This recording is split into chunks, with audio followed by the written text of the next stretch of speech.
this one's wife. I love banter. Hello, I'm H.G. Tudor. Apparently, the Prince of Pink Pancakes loves banter. Oh, hi, yeah, Archbishop of Banterbury here. Top Bantosaurus, Prince Has. Yeah, oh. Yes. Where does this come from? Well, it would appear that he has penned a 647-word essay on what makes us British. Well, who'd thunk it? I can well imagine that Prince Harry has never penned 647 words in his life. After all, he buggered up his A-levels and had to have a teacher cheat for him in order to improve his results. He struggles, of course, to even repeat 15 words that a podcast host has sent in his direction. How on earth he manages to put down 647 words in one sitting is anybody's guess. Well, I'll guess somebody else has done it for him. But what is this thesis that the Prince of Pink Pancakes has put together?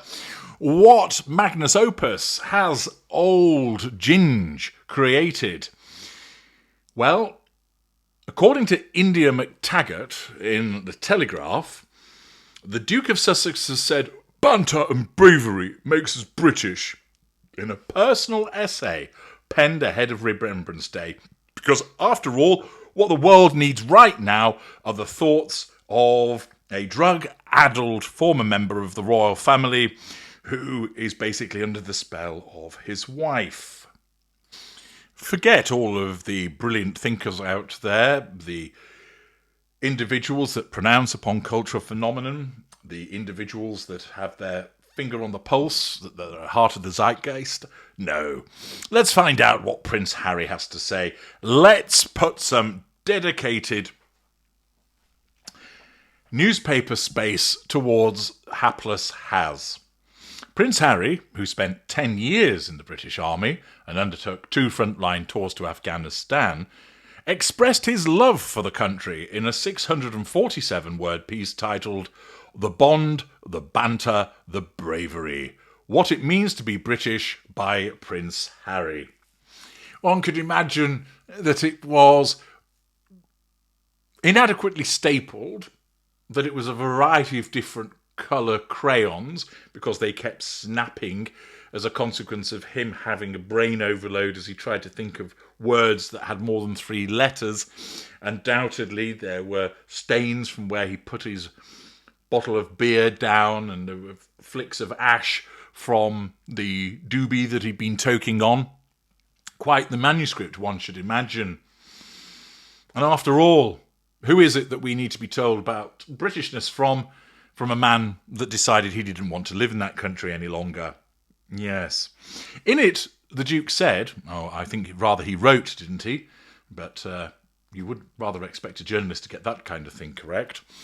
"The banter of the mess, the clubhouse, the pub, the stands. Ridiculous as it sounds, these are the things that make us British. I make no apology for it.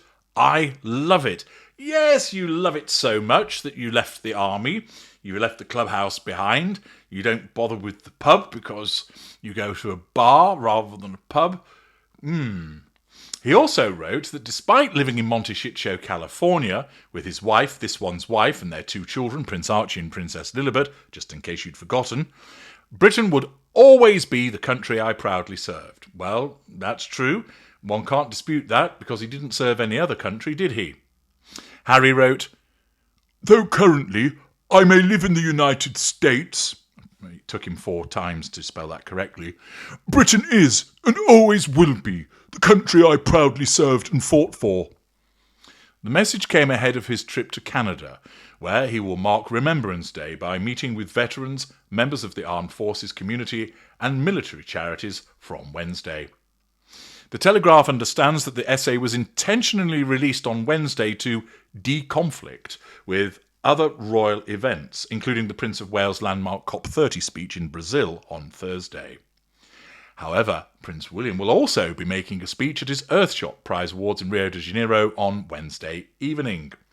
The royal family are then set to mark Remembrance Day en masse at the annual Royal British Legion Festival of Remembrance at the Royal Albert Hall on Saturday evening, as well as the cenotaph service on Sunday. The Duke's spokesman previously confirmed that Buckingham Palace was consulted and made aware of Prince Harry's plans in Canada in advance as a matter of courtesy. Elsewhere in the Duke's essay, he wrote of the resilience and fierce determination of the Ukrainians he met while visiting the war-torn country, in a surprise visit in September, during which he was rumoured to have met with President Volodymyr Zelensky.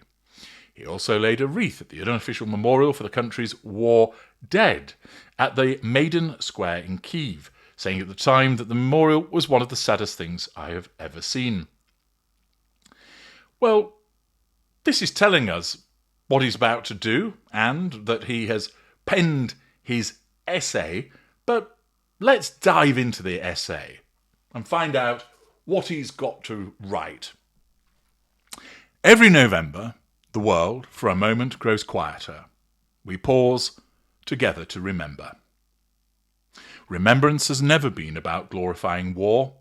It's about recognising its cost. The lives changed forever and the lessons paid for through unimaginable sacrifice. It's also about honouring those who, knowing that cost, still choose to serve. Earlier this year, I was invited to Ukraine to spend time with friends at the Superhuman Centre, men and women rebuilding their lives after devastating injuries. In every face, both military and civilian, I saw resilience and a fierce determination not to be defined by what had been taken from them.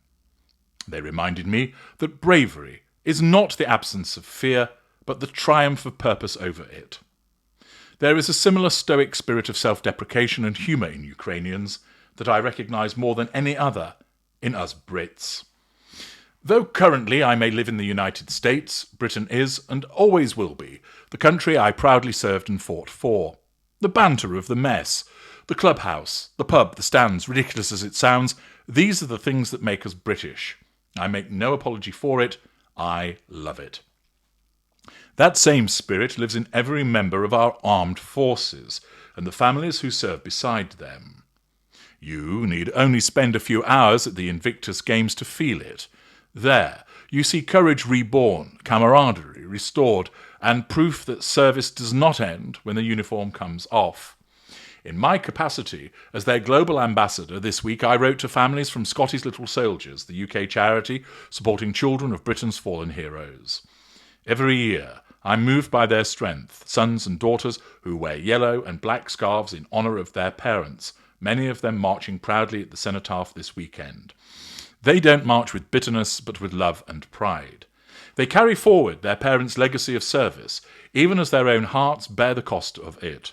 Because when one person serves, the whole family serves. And when one falls, the whole community feels that loss. Remembrance, then, is not simply a minute's silence. It's a call to collective responsibility, not through sympathy, but through admiration and respect. I've had the privilege of serving alongside men and women from all four corners of the United Kingdom, from Antrim to Anglesey, Lancashire to London, Wrexham to the East Riding, Belfast to Bedfordshire and beyond. I saw courage and compassion in the harshest conditions available. But I also saw how easy it can be, once the uniform comes off, for those who gave everything to feel forgotten. Our duty to them does not end when their service does. The protection they offered us must be returned through opportunity and respect for the rest of their lives. That's not charity, it's reciprocity. They safeguarded our freedom. We must safeguard their future. That way we all benefit. As we look around the world this Remembrance Sunday, and on the 11th, peace for those lucky enough to know it feels more fragile than ever. Institutions built to protect it are being strained, and for many, peace is not known at all. Remembrance isn't confined to one weekend in November. It's a lifelong commitment to empathy, gratitude and action, to be kinder, more united and braver in protecting what those before us fought to preserve. So, as we bow our heads this weekend, let us remember not only the fallen, but the living, those who still carry the weight of war in body and mind, and the families who bear its memory in their hearts. If you live near them, knock on their door. If you see them around, shake their hand. And if you feel so inclined, join them for a cuppa or a pint to hear their story and remind them their service still matters. As a whole, you wouldn't necessarily argue with what he has suggested there. It's all fair enough and common sense, though I doubt very much that he wrote it. I suspect that somebody else has done, and that's Harry's essay that he's passed off as his observations. The difficulty with it is that this comes from an individual who has done many of the things against that which he preaches that people ought to do. The fact is that Harry wants you to consider that I'm British and I love banter, me, and yet he's more regarded as a self-absorbed individual who's been a traitor to his nation. The fact is that as a consequence of his involvement with this one's wife and his embracing of their awful shared fantasy, the fact is that whilst this article in itself states things which very few people would take issue with, the fact is his behaviour and hers towards their families and Britain as a whole means that what he writes there, or what has been written on his behalf, is rendered meaningless. The fact is, as Winston Churchill stated, we make a living by what we get, but we make a life by what we give. And what you see with Harry is, well, what's he giving here? I want to come back? Quite possibly. Would you regard him still as British? Yes, he is by nationality. But might it be said, as a consequence of his behaviour and that of his wife, that he's dumped all over the nation that he is a citizen of still, at least for the time being? He did suggest that he might become an American citizen in the podcast. He hadn't ruled that out. This isn't an essay. It's too short to be an essay. It's been prepared for him. And the sentiment is decent enough. But the problem is, it's been written by his member of the PR team to try and make him look good. And the difficulty that he's got is that as a consequence of his own behaviour and that of his wife, the upshot is that no matter how fair the sentiment is, people are just going to turn around and say, who are you to tell us these things after the way that you have behaved? Who are you to talk about loving Britain when you've squatted and coiled a turd on it? Who are you to do all of this when in actual fact you've demonstrated that you are a traitor? And many people do regard him as such. Remember, when he tried to get into Sandhurst, it was said that the entry paper that he'd written was that of a 13-year-old. I don't think that he's matured to any extent that his words have improved, which reinforces that this has been written for him. Ultimately, it becomes an own goal, trying to tell us what he believes as Britishness when he has behaved in such a way as to turn his back on that nation and indeed criticise its monarchy. The fact is, stabbing your family in the back is not something that will be regarded as Britishness, but that's what he's done. How about considering the traits of honesty, loyalty and integrity? That's absent. The fact is that Harry here demonstrates why he would do well to keep his mouth shut and to make his pen rest. The fact is, he has demonstrated through his behaviours, heavily influenced by that of his wife, exacerbating aspects of his own character, that what he may state in this short essay, the sentiment nobody really would disagree with, but it's not something that ought to be coming from him. He might love banter, but very few people now love Harry. I'm H.G. Tudor. Thank you for listening.